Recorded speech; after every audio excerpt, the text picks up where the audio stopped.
A year after Gen Z-led protest rocked the nation over the harsh 2024 finance bill, President William Ruto has signalled a significant change in tone, with the 2025 version aiming to ease public pressure and restore confidence in government policy. Speaking during this year's Labour Day celebrations at Uhuru Gardens in Nairobi, the head of state emphasised the government's commitment to creating a favourable economic environment, particularly for workers and retirees. It is in this spirit that this week the Cabinet approved the 2025 Finance Bill, a key instrument in our ongoing national economic transformation quest. This bill has been carefully crafted to stimulate economic growth, deliver efficiency, and enhance competitiveness and expand opportunity.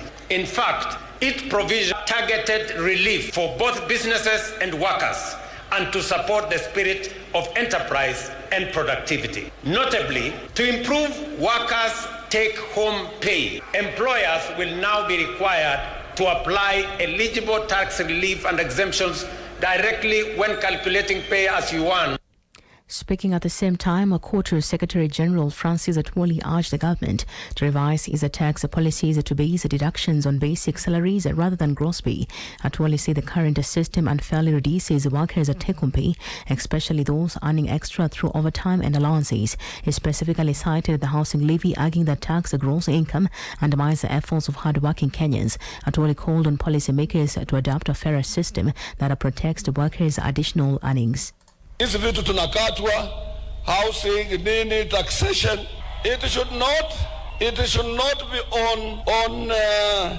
on gross salary. Hizi vitu natakana viwe on basic, so that gross umefanya overtime, umefanya nini, it's not interfered with. And I know Your Excellency will look at that. All deductions, salary deductions, statutory deductions should be at basic, not on gross, where somebody might have toiled very hard to work on overtime and he doesn't realize something. Detectives from the Directorate of Criminal Investigations have visited the scene where Kasipul MP Charles Ong'ondo was shot dead on the evening of Wednesday. The homicide team combed through the area near the city mortuary roundabout along Gong Road, where assailants on a motorcycle fatally shot the legislator in what the police have described as a targeted attack. Interior Cabinet Secretary Kipchumba Murkomen confirmed that investigations were progressing, urging the involved agencies to act swiftly and thoroughly. President William Ruto also expressed his sorrow over the MP's killing and called for accountability. Police said initial findings suggest the killing was predetermined. Detectives continue to gather evidence and track down the suspects. This is a very tragic event that has happened this evening. I have had the opportunity to engage with officers in government. The Inspector General of Police is here, the DCI is here, the Regional Police Commander is here. What we have a preliminary report of what transpired, but investigations are ongoing to establish what actually happened.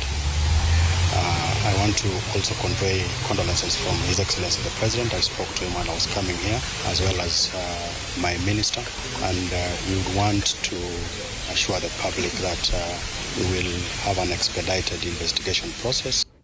The Ministry of Education has announced that delayed capitation funds for public schools will begin to be disbursed starting Monday. Education Cabinet Secretary Julius Ogamba made the announcement during the inaugural Education Conference 2026 at Lake Naivasha Resort, revealing that 21 billion shillings will be released by the end of next week.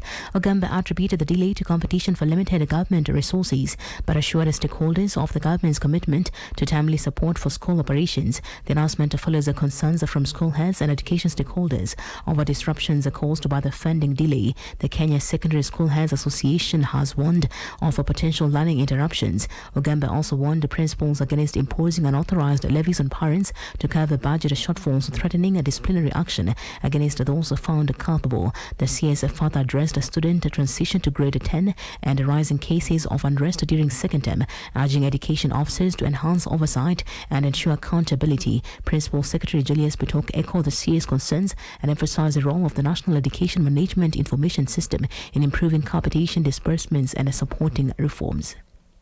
Pearl Newsbeat. And across borders, Mali's military leader General Assimi Goïta has received key backing to remain a president for the next 5 years, following recommendations from the national conference organized by the ruling junta. The 41-year-old, who came to power through a coup, was named a transitional president after his second takeover in 2021. At the time, he promised to hold elections within a year, but has since abandoned the pledge during a criticism from opposition groups and international observers. The recent forum, boycotted by major opposition parties, recommended suspending all election-related activities until peace is restored, and proposed that General Goïta stay in power until 2030. While he has not officially responded, the move is widely seen as an effort to legitimize his continued rule. Pearl Radio, the home of fresh and classic hits.